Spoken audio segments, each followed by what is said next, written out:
శ్రీమన్నారాయణ చిరికింజెప్పుడు శంఖ చక్రయుముల్ చేదోయి సంధింపడు ఏ పరివారమును జీరుడబ్రగపతిం వర్ణింపడాకర్ణికాంతర తంబిల్లము చక్కనొత్తడు పరివార ప్రోత్త శ్రీ కుజోపరి చేరాంచలమైన వీరుడు గజప్రాణాగారోత్సాహి అని వర్ణిస్తుంది నారాయణ యొక్క కృపను భాగవతం. ఆ విశేషమైనటువంటి ఘట్టం జరిగినటువంటి ప్రదేశంలో మనం ఉన్నాం. అదే గజేంద్ర మోక్షము.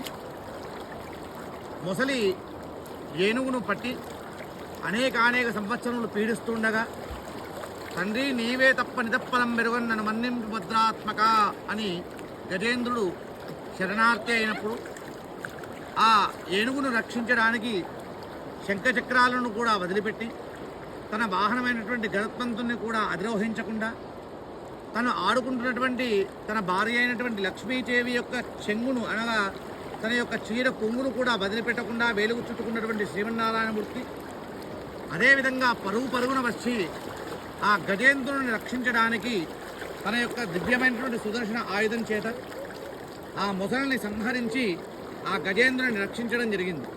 అలాంటి దివ్యమైనటువంటి ఘట్టం జరిగినటువంటి ప్రదేశంలో మనం ఉన్నాం.